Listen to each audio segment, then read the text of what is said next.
Soy Leticia Azcue, soy la responsable de las colecciones de escultura y para mí es un gran placer presentarles hoy a Ana María Román. Ana María Román es profesora titular del Departamento de Historia del Arte de la Universidad de Granada, donde pertenece al grupo de investigación Patrimonio Arquitectónico y Urbano en Andalucía. Sus principales líneas de investigación están relacionadas con el clientelismo y el coleccionismo artístico, la arquitectura y las artes plásticas en la edad moderna y contemporánea, y también aquellos aspectos relacionados con el fomento y la institucionalización de las artes. Ana María es miembro del Centro de Estudios Pedro Suárez y es directora del boletín que edita anualmente esta institución, que se dedica fundamentalmente a aspectos relacionados con la historia del arte, con el patrimonio de las comarcas granadinas de Guadix, Baza y Huéscar. Y en cuanto a sus investigaciones y trabajos académicos, tengo que destacar varios importantes. Para empezar, su tesis doctoral, que trató sobre el fomento de las artes en Granada, mecenazgo, coleccionismo y encargo entre los siglos XVIII y XIX, así como los estudios centrados en el coleccionismo y fomento de las artes durante el siglo XVIII, en especial sobre la Real Sociedad Económica de Amigos del País y la Escuela de Tres Nobles Artes de Granada. También ha trabajado sobre la escultura del XVIII y del XIX en Granada y muy centrada en la obra de Torcuato Ruiz del Peral y el devenir de la escultura en Granada hasta mediados del siglo XIX, los lances de un hombre y la fortuna de un artista, nuevos datos sobre Torcuato Ruiz del Peral y el conocido monumento a Mariana Pineda o el culto civil a la Revolución moderna. En particular, y por el motivo que hoy estamos aquí además, ha dedicado a la figura del escultor Álvarez Cubero un trabajo, conjuntamente con Rafael Fernández López, titulado El escultor José Álvarez Cubero y su formación en la Escuela de Dibujo de Granada. Por último, me queda reseñar sus monografías en torno a la Granada falsificada en 2013 y el volumen publicado por la editorial de la Universidad de Granada titulado Escultores de terrible condición, la escultura en el sistema de las artes desde el siglo XVI al XIX, publicado en 2015. Le agradecemos especialmente que haya venido desde Granada para hablarnos hoy de los primeros años y de la formación de este importante escultor neoclásico. Saben que es la segunda conferencia de este miniciclo que le dedicamos en el 250 aniversario del nacimiento de Álvarez Cubero y habrá una tercera conferencia en relación con él en otoño. Muchas gracias. Gracias. Bien, muy buenas tardes. En primer lugar, me gustaría agradecerles su presencia aquí hoy y también quiero agradecer a la Fundación Amigos del Museo del Prado, al área de educación y a la persona de doña Paloma Málaga y a doña Leticia Azcue, jefe de conservación de escultura, por su invitación hoy para celebrar, pues para conmemorar el 200 aniversario del escultor José Álvarez Cubero. Pues bien, como saben, mi conferencia se titula Los primeros años de formación del escultor Álvarez Cubero, José Álvarez Cubero, de Priego de Córdoba a Granada. Pero antes de meternos de lleno en analizar por qué llega a la ciudad de Granada, quiero decirles que hay que entender que la escultura es el arte de la inteligencia. En ese sentido, podemos aseverar que la figura de José Álvarez Cubero es la de un creador que a través de sus obras tuvo la capacidad y el efecto de suprimir la prisa ante quien las contempla. Es más, la capacidad de trabajar con los sentimientos en el ejercicio de su trabajo escultórico le permitió exteriorizar todo aquello que llevaba en su intelecto y en su corazón, creando formas tan maravillosas y equiparables a grandes artistas como Antonio Canova o Bertel Thorvaldsen. Fue la creatividad, la imaginación constructiva, lo que llevó a Cubero a lo más alto del arte, generando figuras de belleza fría y austera, con soluciones inspiradas en la antigüedad, pero plagadas de alma y vida. Pues bien, además debemos entender que toda obra de arte debe presentar o debe tener cierto misterio, pero además debe plantear cualquier demanda, cualquier interrogación y un diálogo entre el artista y la obra en sí, ¿no? En este sentido, por tanto, incluso podemos entender grandes trabajos de nuestro escultor, como es la Defensa de Zaragoza, realizada en 1818 en yeso y luego pasada a mármol. Pues bien, para comprender esa enorme personalidad artística de nuestro escultor, como digo, debemos abordar esos aspectos fundamentales en torno a su lugar de origen y a sus primeros años de formación, que a la postre serían, digamos, claves para el desarrollo de su prolija carrera. De hecho, Cubero, en ese arte de dominar la vida, paso previo a cualquier genio, sopesó muy acertadamente pasar de su ciudad de Priego, de una formación gremial y un ambiente también familiar, para estudiar, como digo, en la Escuela de Dibujo de Granada.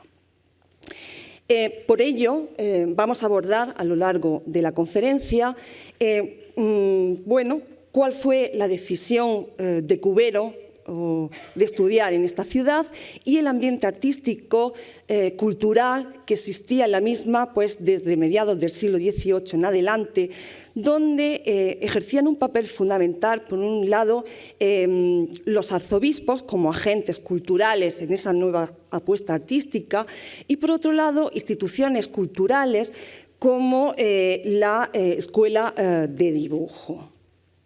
Pues bien, vayamos por parte para ir analizando efectivamente el perfil, como digo, de nuestro escultor. El entorno familiar en el que él nace es un entorno bastante interesante. Él es hijo de Domingo Álvarez, que era cantero y alarife, y su madre era Antonia Cubero y Valenzuela. El matrimonio tuvo además 9 vástagos y nuestro escultor, como bien sabe, nació el 23 de abril de 1768, como hemos dicho, en la villa de Priego. Nació en una casa de la Carrera del Águila, de San Nicasio también, hoy en día calle de los Álvarez o calle Álvarez, y fue bautizado al día siguiente de su alumbramiento en la parroquia de la Asunción, de Nuestra Señora de la Asunción, ¿no? Pues bien, ahí quizás podemos rastrear, digamos, el inicio de nuestro escultor en un sentido muy interesante, porque su padrino fue Francisco Pedrajas. Francisco Pedrajas fue, como digo, una persona muy interesante en la biografía de nuestro artista. Él era tallista, dominaba o se titulaba profesor de escultura y de arquitectura y, como digo, también pues, dominaba la talla, el esculpido, el dibujo, ¿no? Incluso Francisco Pedrajas, además, pues, había participado en varios programas decorativos, en Alcalá la Real, por ejemplo, o incluso en Cabra, ¿no? Nuestro artista, Álvarez Cubero, bueno, inicia esa temprana formación junto a su padre, pero digamos que era una formación pues, básica de ayudante y rápidamente queda vinculado al taller de su padrino, al taller de Francisco Pedrajas, ¿no? Pues bien, ahí es donde debemos plantearnos, bueno, pues, cuáles fueron esos trabajos conjuntos en el que el joven escultor, el joven aprendiz, pues quedó vinculado y empezó a ejercer realmente ese trabajo con la materia, ese trabajo con la talla, ese trabajo, en definitiva, con la escultura. Sabemos que Pedrajas fue llamado a participar en el año 1782 en la decoración, o en parte de la decoración, y en ciertas obras vinculadas al monasterio de Rascafría, el monasterio del Paular, y en ese equipo, como digo, pues con toda probabilidad le acompañó el joven Cubero, ¿no? El trabajo consistió básicamente en la solería del transparente, de la cartuja, en una actuación también de remodelación de la sala del capítulo, incluso la sacristía, ¿no?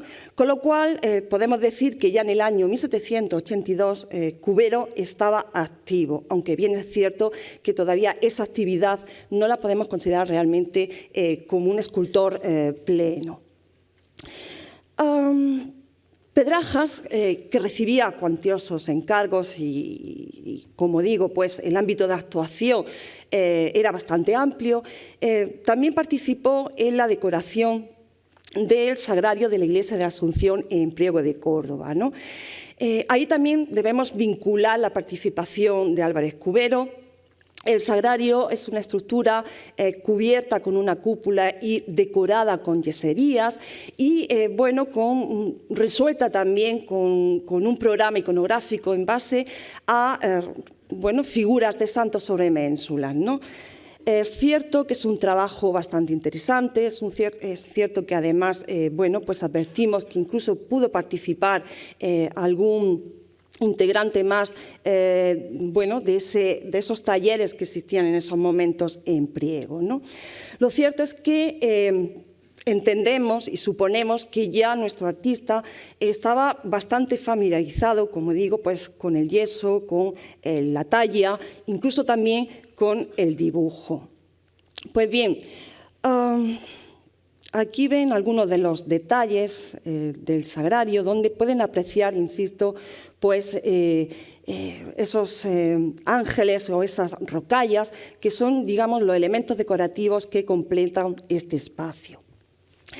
En el año 1790, Francisco Javier Pedrajas recibe otro encargo importante, que era la talla de la sillería de la parroquia de Nuestra Señora de la Asunción y los Ángeles de Cabra. Bueno, pues aquí, disculpen que ha aparecido Priego de Córdoba, es Cabra, ¿no? Bueno, pues aquí Pedrajas colabora, o digamos, se ciñe al diseño de Joaquín Arali, un escultor que estaba activo en esos momentos por Córdoba, y también sopesamos, insisto, la participación del joven artista. Es cierto que en esta sillería vemos que hay piezas, digamos, trabajadas de una forma desigual, ¿no? Pero quizás la parte más interesante puede ser los paneles realizados en relieve que completan, como digo, esa sillería. Ahí es donde advertimos una mayor habilidad, agilidad y quizás sopesamos pues, que efectivamente nuestro artista participase en este encargo, ¿no? Bien, hemos visto, por tanto, pues esos primeros inicios, vinculados a su entorno, vinculados a su ambiente familiar, ¿no? Y ahora vamos a pasar a analizar digamos, el por qué acude a la ciudad de Granada. En ese sentido, tenemos que sopesar muchas cuestiones, muchas. En primer lugar, Granada, según el catastro del Marqués de la Ensenada, era una de las 6 poblaciones más importantes de España. Era capital de la Alta Andalucía y además tenía importantes instituciones desde hacía muchísimo tiempo. Me refiero a la Real Chancillería o, desde 1531, la Universidad de Granada. En este ambiente, en este entorno vinculado a la enseñanza, a la universidad, es donde nosotros incluso podemos rastrear un poco el interés que, bueno, no solamente Cubero, sino muchos artistas y sobre todo muchos, en definitiva, muchos estudiantes tuvieron por la ciudad, ¿no? Tuvieron ese interés por la ciudad. Me remito a los ejemplos, y fíjense dónde voy, ¿no? A los ejemplos de Ignacio de Hermosilla y Sandoval. Ignacio de Hermosilla y Sandoval estudió en el Colegio de San Miguel, un colegio que también pues, vinculado a la Universidad de Granada, en el año 1547. Ignacio de Hermosilla, luego, a la postre, fíjense, se va a convertir en secretario de la Real Academia de Bellas Artes de San Fernando. Entre 1753 a 1776, Ignacio de Hermosilla va a dirigir la academia, ¿no? Con lo cual ya también nos da a entender efectivamente pues, ese punto de partida que es Granada y bueno, como ámbito universitario, como ámbito intelectual, ¿no?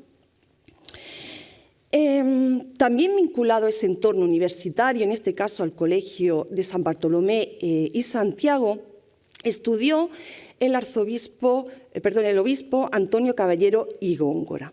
Yo creo que aquí también tenemos otra de las grandes justificaciones para entender el por qué después Cubero fue a la ciudad. Saben que nace en Priego de Córdoba, que tiene una trayectoria también muy dilatada, muy amplia. Va a ser virrey después de Nueva España y regresará a Córdoba y en el año 1790, que luego lo volveré a recordar, visitará la ciudad de Priego. Decirles que Álvarez Cubero va a estudiar en Granada a partir del año 1791. Pues bien, Caballero y Góngora pasó por estas aulas granadinas desde el año, empezó a estudiar en el año 1736, como digo, en el Colegio de San Bartolomé y Santiago, con lo cual también conocía muy bien la ciudad, conocía muy bien el ambiente. De hecho, fue nombrado capellán real en 1750, capellán de la Capilla Real, y por tanto, pues era plenamente conocedor de los entresijos granadinos. Pero apurando la importancia de la docencia en la ciudad, en el prestigioso Colegio de Teólogos y Juristas del Sacro Monte, estudió Francisco Saavedra entre los años 1753 a 1767. Este personaje, cuyo retrato ven aquí pintado por Goya, también a la larga se convertiría en ministro de Carlos IV, ministro de Hacienda, con lo cual también podemos reforzar, insisto, pues el papel de la docencia en ese ambiente de la ciudad. A todo ello, para completar también esa visión, por la ciudad pasaron muchos personajes procedentes de la corte.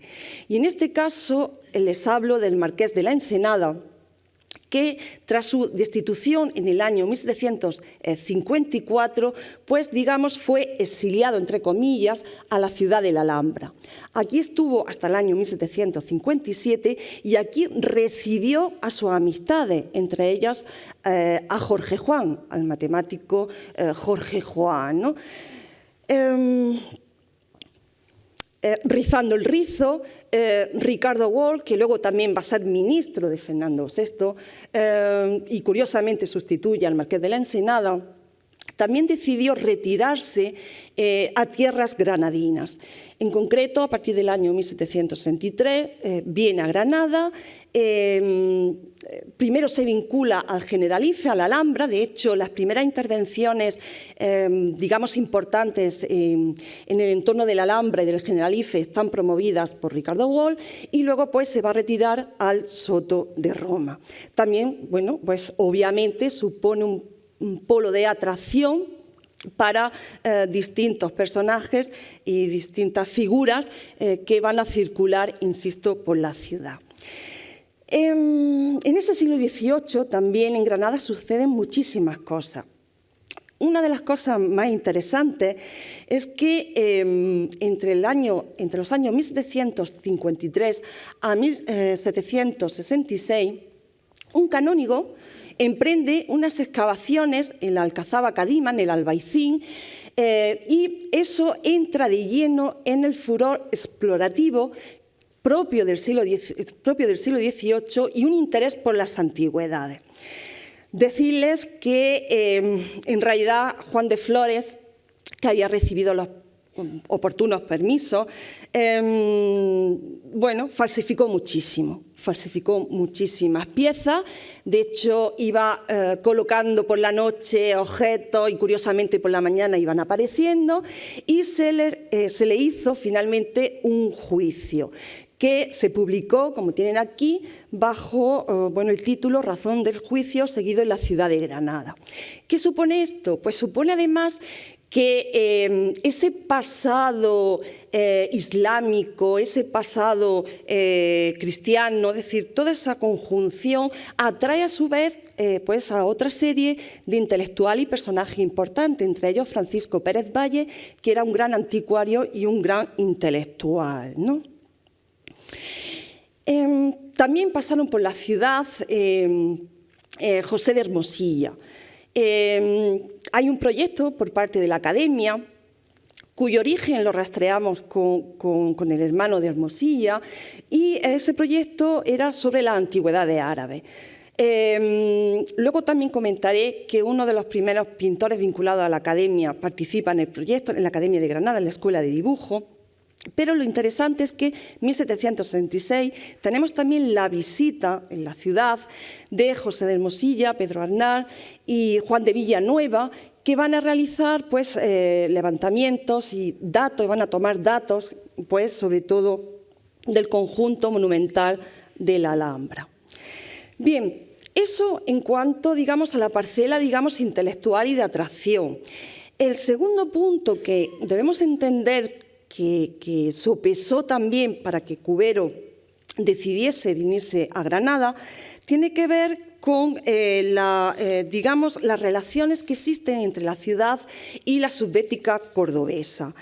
Relaciones que, bueno, desde siempre hayan estado presentes, o bien artistas que iban a trabajar a tierras cordobesas, o bien canteros que venían desde Córdoba a Granada, y sobre todo con la llegada a la ciudad de Hurtado Izquierdo. Hurtado Izquierdo, Francisco Hurtado Izquierdo, lucentino, viene fundamentalmente pues, para trabajar en ciertas obras vinculadas al arzobispado, entre ellas esta que ven aquí, levantamiento, la traza de la iglesia parroquial de Sagrario en 1704, aunque él no la ve concluida, porque luego interviene José de Bada, o su intervención en el sagrario del monasterio de la Cartuja, una intervención que además fue, digamos, muy particular, que atrajo también a otra serie de artistas y que la centramos entre los años 1709 a 1724. Con lo cual, insisto, que esa actividad emergente pues, era bastante amplia. Tan amplia como que bueno, en esos momentos se construyen ciertos espacios que se adornan con mármoles y con elementos pues, procedentes también de tierras cordobesas, como el camarín del Rosario, que curiosamente, digamos, hay muchas lagunas con respecto a quiénes fueron los artífices que realmente trabajaron, pero que revelan, sobre todo en ciertos detalles del camarín, un trabajo muy acertado con el dominio de materiales pétreos. También es interesante entender que en el año 1762 el padrino de José Álvarez Cubero estuvo participando junto con un pintor, José Arenas, en un espacio también propio del monasterio de la Cartuja, que era o es la sacristía. Un espacio donde aprecian claramente que hay una solución en base pues, a elementos plásticos, en base sobre todo a decoración de yesería. Hay otro artífice, otro arquitecto que está trabajando en Granada, o que va a trabajar en Granada, que es José de Bada. José de Bada es también lucentino y va a realizar o va a intervenir también en uno de los conjuntos más importantes, una de las empresas más importantes que van a tener lugar en esos momentos en la ciudad, como es la construcción de la Basílica de San Juan de Dios. Estamos ante la orden hospitalaria, estamos ante la sede de la orden hospitalaria, que tiene ramificaciones, como saben, por todo el mundo, y otro lucentino, prior de la congregación, Fray Alonso de Jesús Ortega, decide pues, construir una nueva basílica. Y ahí es donde aparece la figura de José de Bada realizando bueno, las trazas de de este edificio, que como saben también en su interior luego pues tiene, digamos, elementos de un barroco pleno y ornamental. Eso en cuanto a, digamos, los artífices que habían ido trabajando en Granada vinculados a las tierras cordobesas. Pero hay un dato fundamental y muy importante para entender también el por qué viene Cubero a la ciudad. Y es que su tío Francisco Álvarez, que pertenecía a la Orden de San Juan de Dios, que había ingresado en la Orden en 1731, era hermano del padre, pues era el ayudante de José de Bada. Era el que realizaba fundamentalmente las tareas vinculadas a lo que es el edificio hospitalario en sí, no tanto en la basílica, sino en el edificio hospitalario. Y sabemos que está trabajando en el llamado Patio de los Carros, sobre todo trabajando y configurando el espacio. Curiosamente, además, cuando estaba configurando este espacio salieron tumbas árabes, y va a trabajar también en la enfermería de mujeres y le construye o le hace al prior, a Fray Alonso de Jesús, la celda prioral en el año 1739. Lo que pasa que luego esta celda prioral se convirtió pues en capilla del hospital. Con lo cual ya tenemos a un tío de Álvarez Cubero trabajando en la ciudad. Pero también, bueno, antes de pasarle esta imagen, también otro hermano de Fray Francisco Álvarez, Fray José Álvarez, también tío de nuestro escultor, era el encargado de supervisar las actuaciones, las intervenciones en las propiedades, los cortijos que tenía la orden, repartido también por tierra granadina, fundamentalmente en Gójar, en Alcalá la Real y también en Parapanda. Estamos ante una fecha del año 1760. Por tanto, ya tenemos documentada la actuación en Granada de dos tíos, dos parientes de nuestro artista. En la documentación nos salta también otro nombre, nos salta el nombre de Manuel Álvarez. Aquí sopesamos que más bien sería primo, sería pariente de Cubero. Y esto también es muy interesante porque sabemos que en el año 1791, que es, insisto, la fecha que nosotros tenemos documentada, la llegada de Cubero a Granada, solicita abrir un taller de cantería en el Palacio de Vivautaubín. El Palacio de Vivautaubín sufre una serie de remodelaciones en el siglo XVIII para adaptarlo como cuartel, como sede de primer y tercer batallón, y justamente pues Manuel Álvarez es el que solicita la apertura de este taller. Manuel Álvarez, que también interviene pues en otro edificio, en la remodelación de otro edificio, y está bastante activo. Saltan más nombres relacionados posiblemente con Cubero. Nos ha aparecido el nombre de Domingo Álvarez, Alarife de Montefrío, trabajando también para la Orden de los Hospitalarios. Estoy hablando del año 1786, con un equipo formado por 6 trabajadores, 6 operarios y proporcionando material de yeso, con lo cual también podríamos ahí sopesar que a lo mejor podría tener alguna relación con nuestro artista. Por otra parte, y aquí ya vamos entrando un poco para entender sobre todo pues, la renovación docente que se va a producir en Granada, vamos a comentar cuáles son las instituciones ilustradas y la Real Sociedad y la Escuela de Dibujo. Esta parcela también es muy importante porque en el año 1775 un grupo de nobles, de aristócratas, deciden fundar pues, la Real Sociedad Económica de Amigos del País. Esto es muy importante porque uno de las tareas que se impone es también pues fomentar la educación, ¿no?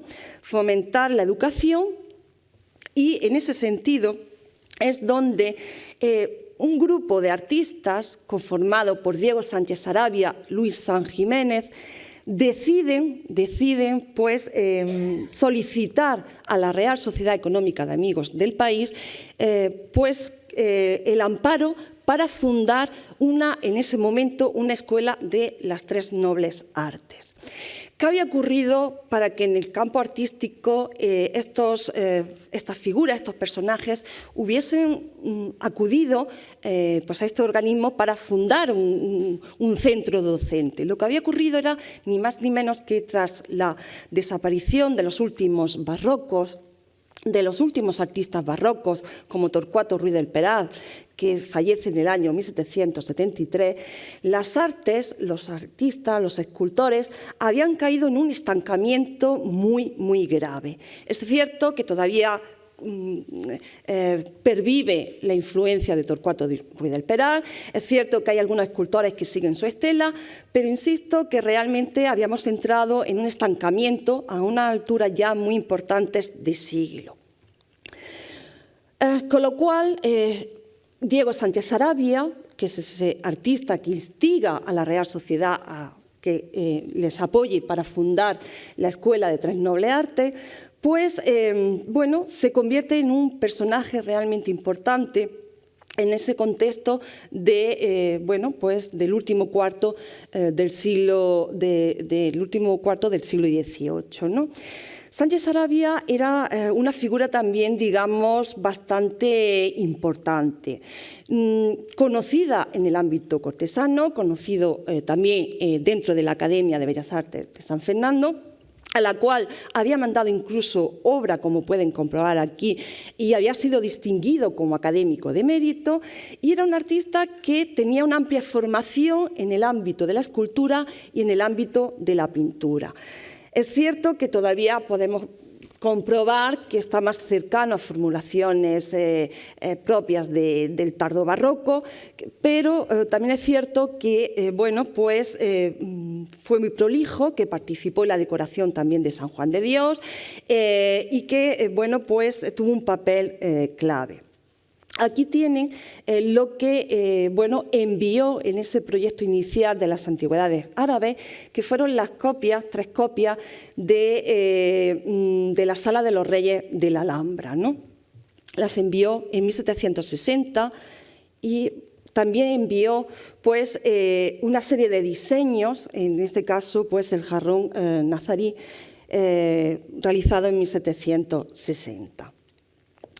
Con respecto a Louis Sanz, que es el otro pintor, les diré que, bueno, que era un pintor fundamentalmente vinculado a encargos de carácter religioso, que tiene también una trayectoria en cierta manera desigual, pero bueno, pues el interés que tuvo junto con Sánchez Sarabia fue realmente importante.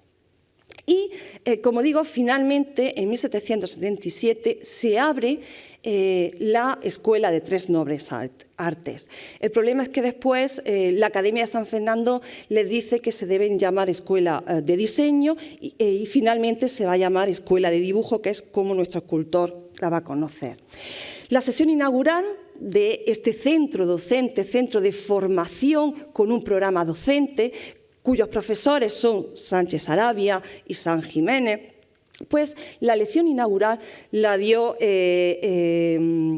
Martínez de la Plaza el día 26 de junio de 1777, ¿no? El acto, obviamente, fue un acto muy aplaudido, en el que asistieron pues, todos los miembros de la Real Sociedad. Y lo más interesante también es que se propusieron, sobre todo los miembros de la Real Sociedad y los profesores de este centro, pues cada 3 años conceder premios de carácter general. El primero que tenemos es el del año 1779. El pintor que obtuvo mención fue José Medina, que luego también les pondré algún ejemplo, y realmente pues supuso digamos, un momento de máxima atención por parte de algunos artífices, algunos artistas que se hallaban fuera de Granada y que eran conocedores de la apertura de ese centro. La primera sede que tuvo la Escuela de Tres Nobles Artes fue en un edificio muy emblemático también en la ciudad de Granada, un edificio que desapareció por un incendio, que era la llamada Casa de los Miradores. algo así como el balcón de la ciudad, ¿no? Era un edificio vinculado al consistorio granadino. De hecho, bueno, pues el ayuntamiento en esos momentos estaba en La Madraza, pero utilizaban la Casa de los Miradores para actos públicos. Allí fue donde Martínez de la Plaza dio esa lección, esa magnífica lección de inauguración de curso. Este es el ámbito donde se encontraba la Casa de los Miradores. Y en las primeras sesiones, de hecho, de la Escuela de Dibujo, perdón, de la Escuela de Tres Nobles Artes, tuvo lugar pues, en este espacio y en una casa alquilada que se vieron obligados pues, a buscar un espacio más amplio. El escultor que se hizo cargo en esos primeros años de la docencia, la clase de escultura, fue Miguel Verdiguer. Miguel Verdiguer era un artífice que había nacido en Marsella, que había venido a participar en ciertos programas decorativos en la Catedral de Córdoba en 1755, que había realizado el monumento de San Rafael en Córdoba y que decide en el año 1780 pues, trasladarse a Granada, instalar su taller. Y a partir de esos momentos, de 1780, porque fallece Sánchez Sarabia, que como le he dicho antes era pintor y escultor, se hace cargo de las clases de escultura. Verdiguer es un escultor realmente barroco. Verdiguer va a realizar, pues en 1780 además, una serie de esculturas para la Catedral de Granada en mármol. Aquí hay que insistir que bueno, pues, la habilidad puede resultar interesante por cuanto lo normal en Granada en esos momentos era que los escultores dominasen más bien la madera que los materiales pétreos.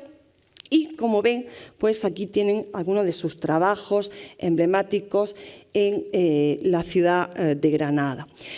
El problema con Verdiguer que va a surgir es que era una persona de carácter complicado. Quería someter a todos sus alumnos a sus dictados. Entre medias, además, hay un episodio en el que se suicida su mujer y decide finalmente desvincularse de Granada y volverse a tierras cordobesas.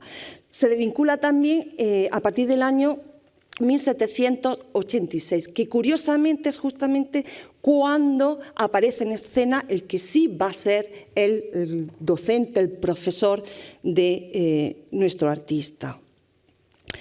Bien, otro aspecto que no debemos descuidar y que también supone un punto de atracción pues, para no solamente cuberos, sino para pues, aquellos jóvenes que estaban interesados en un nuevo estilo, como era el academicismo o más adelante el neoclasicismo, son los arzobispos que se convierten en agentes de la difusión de ese nuevo estilo que es el neoclasicismo. Es decir, ya hay un corte claro con respecto pues, al trabajo de esos últimos barrocos, de Torcuato Ruiz de Alperal, etcétera, etcétera, porque lo que nos encontramos aquí son personas de una formación muy amplia, muy instruidos, nos referimos en este caso a Antonio Jorge Galván, que había nacido en Zaragoza y que bueno, pues, decide levantar y construirse dentro del templo metropolitano, dentro de la catedral, su propia capilla funeraria. Y es ahí donde aparece en escena un escultor que es Juan de Adán. Un escultor académico que había nacido pues, también en tierras de Zaragoza, con lo cual pues, la conexión, o digamos el que Jorge Galván llame a Adán a participar en ese proyecto es de todo lógica. Y además Adán pues, había pasado por Italia. A partir del año 1765. De hecho, en Italia, en Roma, coincide con Francisco de Goya en 1771 y bueno, cuando regresa a España es cuando empieza a recibir ciertos encargos, digamos, importantes. Pues nuestro prelado lo llama para que realice o trabaje en la capilla del Pilar, que como digo, pues en realidad es el espacio que manda construir el arzobispo. Aquí ven algunos de los trabajos de Juan de Adán, que lo resuelven como un escultor, insisto, ya bastante avezado, Son trabajos que él envía desde Roma a Madrid y que nos revela pues, que tenía un conocimiento también de la escultura de la antigüedad, porque de hecho pueden ir observando, ¿no?, cómo resuelve, ¿no?, su figura. Insisto que se fijen en esa rodilla porque es prácticamente la misma solución que va a emplear Adán cuando realice el relieve que ornamenta el retablo marmóreo para la capilla del arzobispo, el relieve que representa la aparición de la Virgen del Pilar y que está tallado pues, también con una gran maestría. El retablo, además, fue proyectado bueno, con elementos pétreos, con mármol rojo, fue proyectado bueno, pues, como un elemento también aglutinante de esa nueva estética y en el mismo espacio, pues Adán realizó otras esculturas que venían a completar pues, todo ese entorno, esculturas también en mármol. Todo este trabajo lo vio Cubero cuando llegó a la ciudad, porque este trabajo ya estaba completado. De hecho, la capilla se inauguró el mismo día de la Virgen del Pilar. En 1785, la onomástica de la Virgen del Pilar, el 12 de octubre, fue inaugurada solemnemente. Y Adán también realizó el mausoleo del arzobispo Jorge Galván. Era, digamos, la primera vez que en la ciudad entraba este modelo extraído casi de la asimilación de algunos trabajos de Canova. Era la primera vez que en la ciudad pues, advertimos un sepulcro de estas características, con una figura orante, muy impactante. Y vuelvo a insistir que todo esto fue apreciado por nuestro artista. El otro arzobispo encargado de asentar esos programas neoclásicos, esa nueva estética, fue Juan Manuel Moscoso. Moscoso es también un personaje muy atractivo, nace en Perú, tiene una trayectoria, bueno, pues cargada también de tintes novelescos y por una serie de situaciones, por una revuelta que tiene allí lugar en Perú, el rey se lo trae a España y lo premia, ¿no?, con el arzobispado de Granada. Es una persona que tenía muchísimo dinero y cuando viene a Granada tenía también un gusto muy particular. Era un gran coleccionista de obras de arte y, bueno, pues también, aquí lo tienen, también decide pues construirse su memento mori, su capilla funeraria en el templo metropolitano. Bien, es cierto que los trabajos que le voy a reseñar son más tardíos de la estadía, de la estancia de nuestro escultor, pero argumentan pues la vigencia de ese nuevo estilo, de ese neoclasicismo que bueno, pues ya estaba consolidándose, ¿no? En este caso, su capilla está también situada en los pies de la catedral, es la capilla de San Miguel, y Juan de Adán de nuevo va a ser llamado en el año 1804 para que realice el relieve principal de ese retablo marmóreo.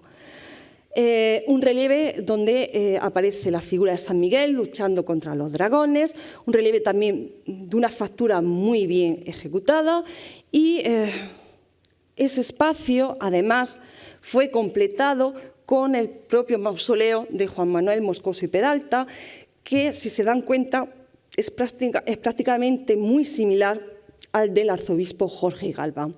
Pues bien, este mausoleo lo hace el que se va a convertir, o había sido, en este caso porque estamos hablando del año 1804, el auténtico profesor, realmente el profesor de Cubero, el que lo inició en la escultura, que es Jaime Fol. Y bueno, el arzobispo, como ven, pues, o el trabajo de Jaime Fol con respecto a este mausoleo del arzobispo, resuelto, insisto, pues muy parecido al caso anterior. Y también con respecto a Moscoso, no solamente gasta su fortuna la construcción de esta capilla, sino que decide pues, remodelar el llamado o la residencia de verano de los arzobispos en Granada, que era el Palacio de Bizna, que a partir de estos momentos de la remodelación que le hace Moscoso en 1795 va a ser conocido como Palacio de Cuzco. Los frescos que ven aquí van a ser realizados por el que había sido premiado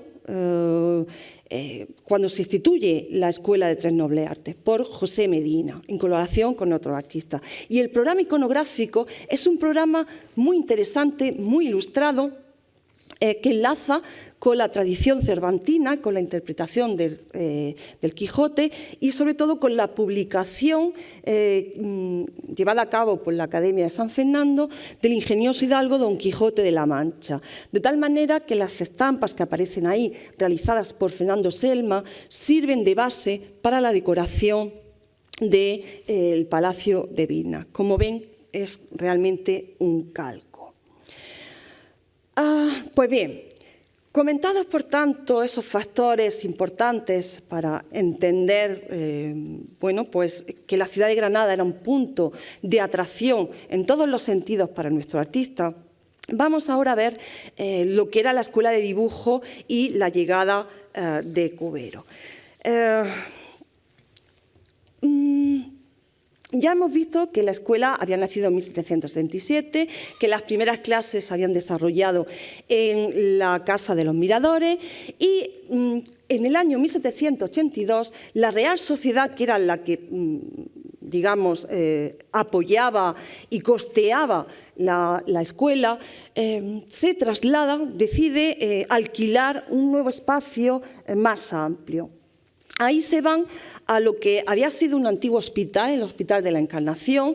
Era un espacio, aquí lo pueden ver, es este edificio que aparece aquí, en el entorno urbano, en pleno centro de Granada, enfrente de la Chancillería, y era un espacio muy amplio donde se desarrollaban tanto las sesiones de la Real Sociedad y los premios, etcétera, etcétera, y la actividad de la Escuela de Dibujo. Es así como más o menos estaría, porque hoy en día el edificio, que es este, está completamente alterado, es sede de los juzgados, pero bueno, lo que nos interesa realmente es el entorno, el lugar donde estudió nuestro artista. Nuestro artista, que viene en el año 1791, que va a estar hasta el año 1793 y que, bueno, se va a formar con una serie de profesores. ¿Quién eran los profesores de Álvarez Cubero? Tenemos por un lado a Domingo Tomás. Domingo Tomás es el que se va a hacer cargo de la clase de arquitectura. Los profesores fueron nombrados en el año 1786, justamente es cuando la Academia de San Fernando decide nombrar ella directamente quiénes iban a ser los docentes de este centro educativo. Pues, como les comento, Domingo Tomás se va a hacer cargo de la clase de arquitectura. Él había llegado un año antes, en 1785, para hacerse cargo pues, de diversos proyectos bueno, vinculados con el Reino de Granada, en concreto pues, la intervención en las carreteras, etcétera, etcétera. Y bueno, pues también va a tener tiempo, aunque no mucho, para realizar diseños como este tabernáculo que vemos aquí en la iglesia de San Pedro y que ahora también les comentaré. El otro profesor, aunque obviamente Domingo Tomás no le dio clase a Cubero, pero sí juzgó sus trabajos, los trabajos que Cubero fue presentando en los premios mensuales. Quien sí tuvo un contacto más directo con Cubero fue Fernando Marín. Fernando Marín era el encargado de pintura. Había sido nombrado por la Academia de San Fernando como profesor de dibujo y de la sala de pintura, la sala de modelo, ¿no? Fernando Marín también es una figura muy interesante porque era también un gran intelectual.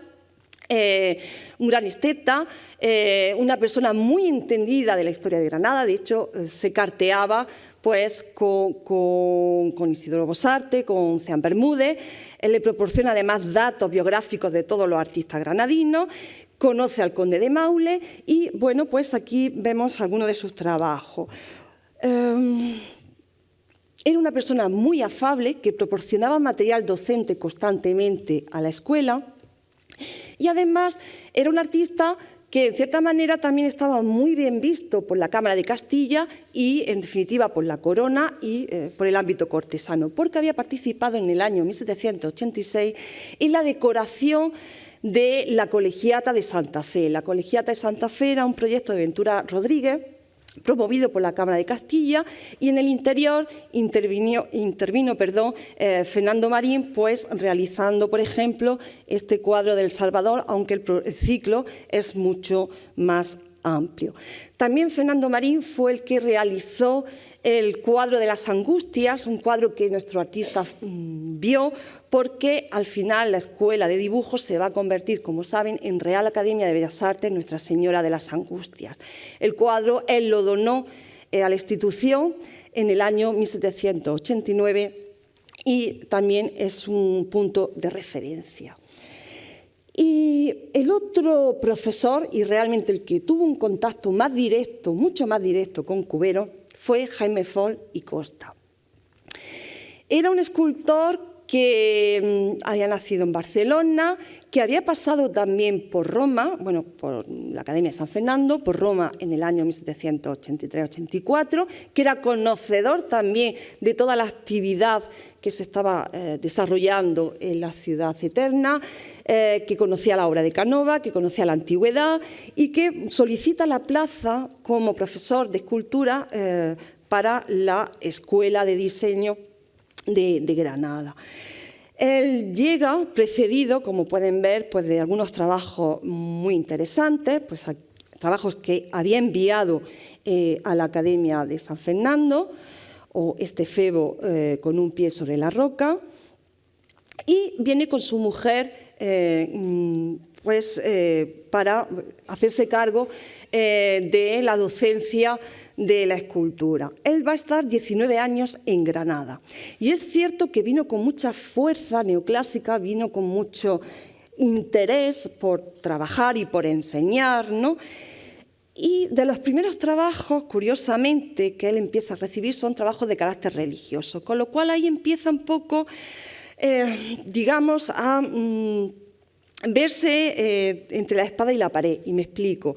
Él, que venía con esa fuerza académica, se encuentra que tiene que adaptarse al gusto común de la gente que iba por la línea de esa escultura tardobarroca, de ese aprecio por la estética canesca, la estética incluso de Torcuato Ruiz del Peral, y bueno, ejecuta pues algunas figuras que, aunque el plegado cae con fuerza, ¿no?, pero bueno, pues va un poco conjugando lo que le demanda con respecto a lo que él había realizado. Esos apóstoles, el destino era el tabernáculo que, como le he dicho, había proyectado Domingo Tomás, que era el profesor de arquitectura. Jaime Fol realiza, quizá el encargo para mí más interesante, los relieves para la iglesia parroquial de San José, una iglesia que se encuentra en el Albaicín. Se remodela todo el testero, toda la cabecera, y bajo diseño de Ventura Rodríguez se realiza el retablo. Este trabajo, que termina Jaime Fol en 1791, fue apreciado directamente por Álvarez Cubero. Y aquí ven que es un trabajo realizado con una gran maestría. De hecho, Fernando Marín alabó muchísimo y dijo que era trabajado con una gran inteligencia. Simula mármol, es madera, pero entra muy en consonancia con lo que Jaime Fol bueno, pues sabía realizar, ¿no? Van viendo claramente pues, algunos de los detalles. Insisto que se termina en el año 1791 y fue un trabajo muy valorado. Jaime Fol, además, rápidamente empezó a recibir numerosos encargos, no solamente por la diócesis granadina, sino por otras diócesis vecinas, en concreto la de Guadix-Baza, y ejecutó hacia el año 1798 unos santos en madera para el trascoro, que había sido proyectado por Domingo Lois, pero los pintó en dorado. Todavía en algunos ambientes se resignaban pues, a que las esculturas fuesen de mármol. Los santos desaparecieron, no se conservan, pero serían estos que ven aquí, ¿no?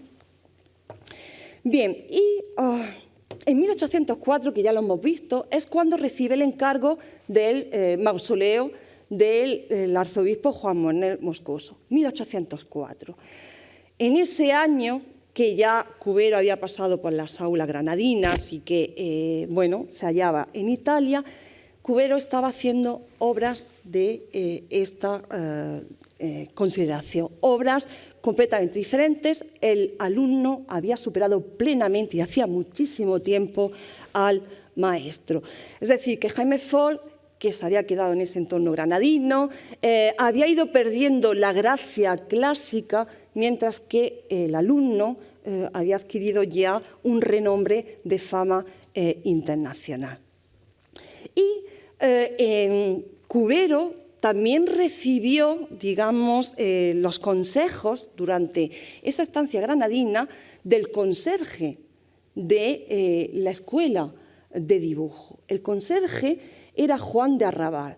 Juan de Arrabal era escultor, realmente era escultor. Un escultor, con cierta fama. De hecho, pues aquí ven algunos de los trabajos desaparecidos.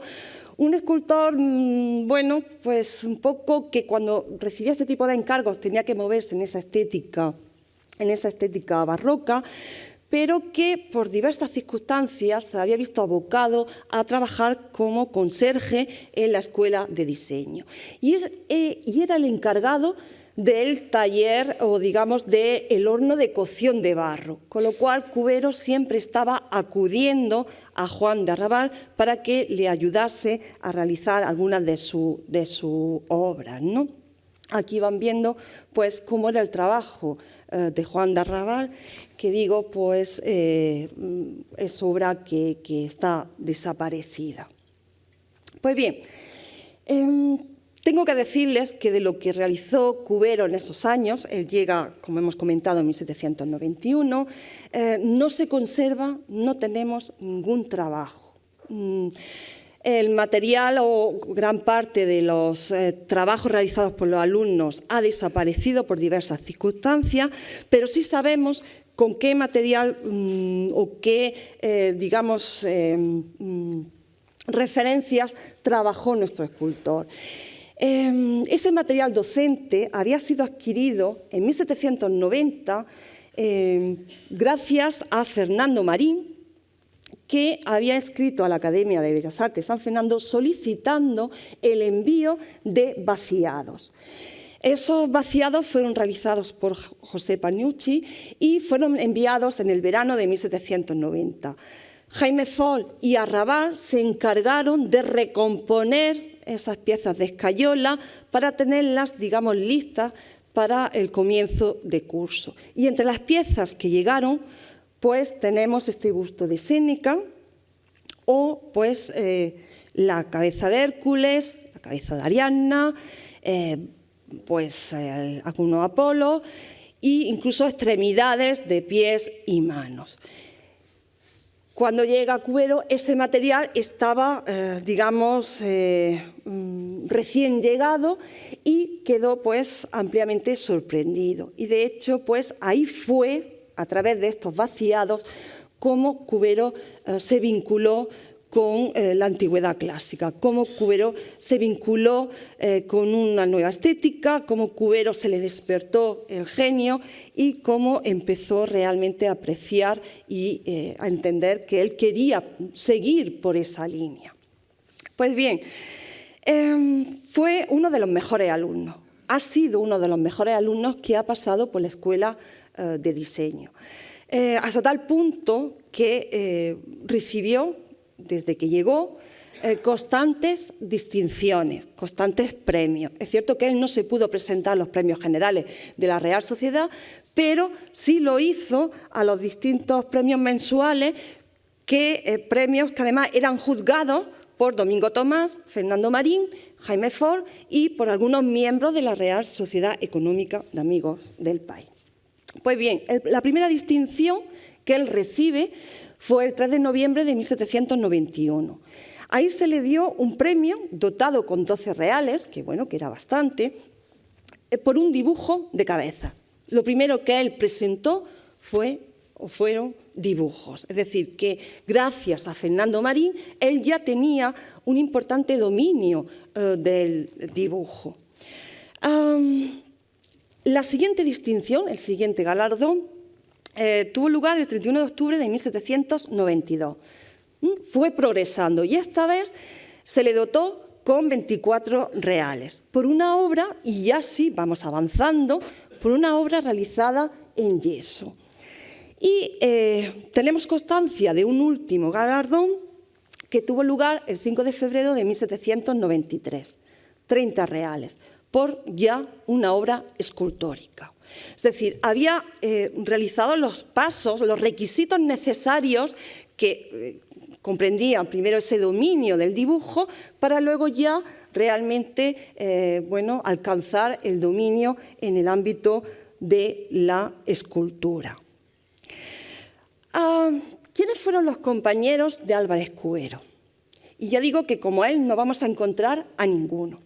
Pues es cierto, tenemos muchísimo trabajo para hacer biografía de los compañeros. Desconocemos quién era Félix del Castillo, desconocemos quién era José de Alameda, pero sí sabemos, por ejemplo, de uno de los competidores de Cubero, que era José López. José López se va a convertir en vaciador y va a hacer uno de los primeros vaciados del Palacio de Carlos V en 1802.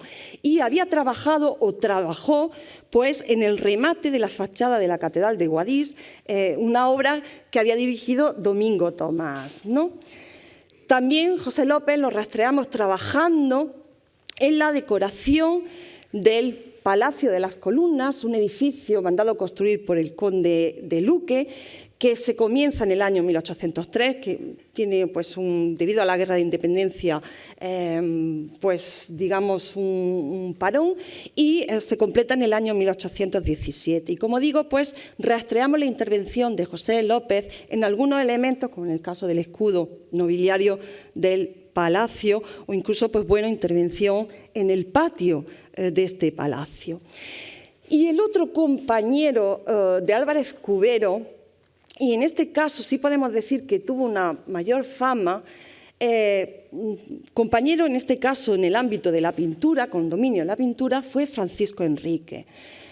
Francisco Enríquez, a la muerte de Fernando Marín, se va a convertir en el profesor de pintura. Y Francisco Enríquez, aquí lo tiene, esta obra pertenece al Museo del Prado, va a ser también uno de los grandes miniaturistas del primer cuarto, de la primera mitad del siglo XIX. Pues Enríquez era el que, si Cubero conseguía los mejores premios pues en escultura, Enríquez era quien conseguía los mejores premios en pintura.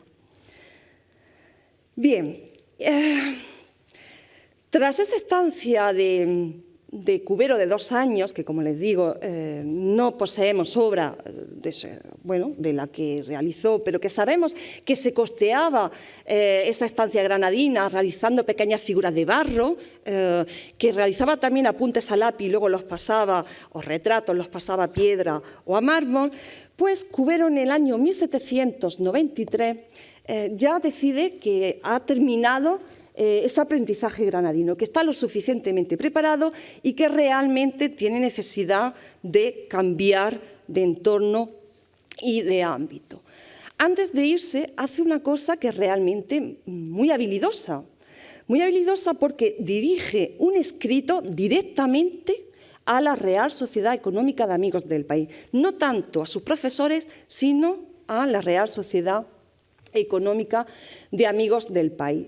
Y en ese escrito, mandado en el verano de 1793, más o menos, bueno, pues le resumo y dice así: José Álvarez, natural de la villa de Priego, alumno que ha sido de la Real Academia de esta ciudad de Granada por el tiempo de 2 años, solicitando para mi mayor progreso y adelantamiento pasar a la regia de San Fernando. Suplico tenga la bondad de concederme informe de mi conducta y aprovechamiento. Es decir, cuando él deja la Academia Granadina, ya tiene en mente que su próximo destino es Madrid. Claro, obviamente le hacen una carta de recomendación. Está claro, insisto, que esto no era habitual, que te llegase un alumno y que te dirigiese este escrito. Pero antes de irse a Madrid, Cubero regresa momentáneamente a su tierra. Y ahí es donde tenemos, podemos ir colocando algunos trabajos, de esos primeros trabajos ya sí que realmente tenemos obra de Cubero. Pues la intervención en la Casa Caracuel en Priego de Córdoba. Decirles también que cuando él va también motivado porque el arzobispo Caballero y Góngora, pues tenía amplias miras con él, ¿no? Y también ahí es donde podemos encajar otro trabajo que es esta flora. Es decir, Cubero tenía necesidad de expresar y de manifestar todo aquello que había aprendido en Granada y, es afortunadamente donde podemos rastrear, como digo, esos primeros trabajos que nos revelan ya la habilidad de un joven escultor en todos los sentidos, ¿no? Y sabemos también que en el año 1793 el Cabildo Municipal, el Ayuntamiento de Priego, le encarga la realización de esta escultura. Esta escultura, que según la historiografía, los primeros datos, es la primera obra que tendríamos, realmente con nombre y apellido de Cubero, es una escultura resuelta con cierta habilidad. Es cierto que todavía le falta alguna destreza, pero que también la historiografía venía a decir que había tomado como modelo un perro. Saben todos que la escultura adorna la llamada Fuente del Rey en Priego, es un lugar emblemático. De hecho, prácticamente la fuente arranca con esta escultura, ¿no? Y ese proyecto de la Fuente del Rey, en el cual la configuración del espacio está vinculada a Remigio del Mármol, se viene atribuyendo la escultura de Neptuno a Remigio del Mármol, pero también es cierto que podemos tantear que en el pedestal hay un relieve que tiene una mayor calidad artística, y ahí es donde también encajamos el trabajo, como digo, de Álvarez Cubero. Es una Venus con un Cupido, una figura también que enlaza con la mitología, que enlaza con la tradición clásica, un relieve de una gran calidad y, insisto, que revela las manos de nuestro escultor. Cuando termina, esa estancia en Priego, él ya, pequeña estancia, que él ya tenía, como digo, en punto de mira acudir a Madrid,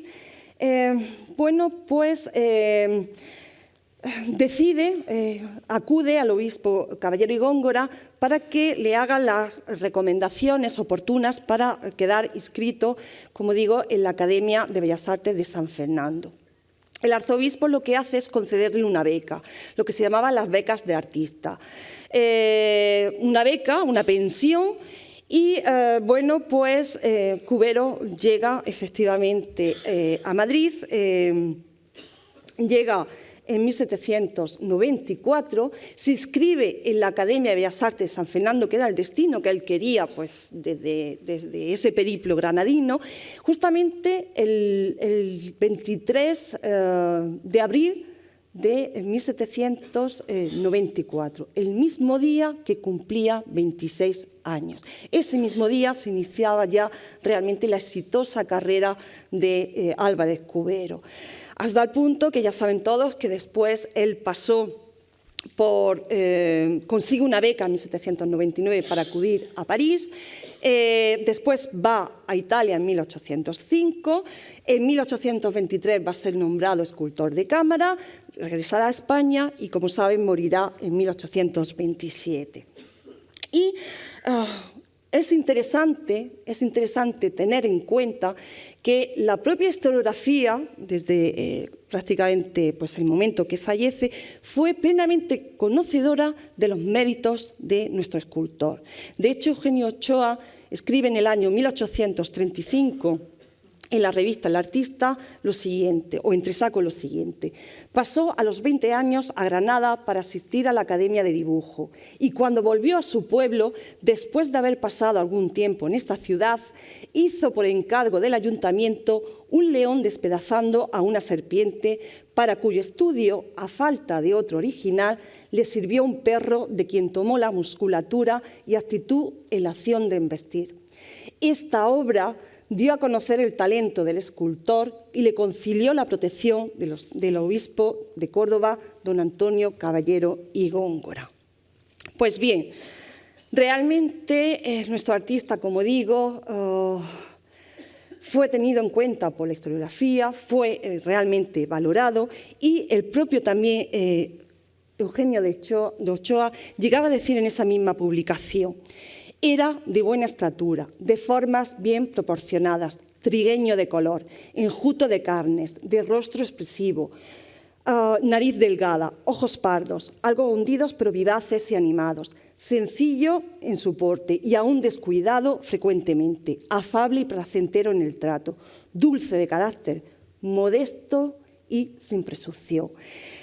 Cubero, efectivamente, y como diría el duque de Frías en una oda también leída en la Academia de San Fernando en 1832, eternizando se eternizó. Muchas gracias.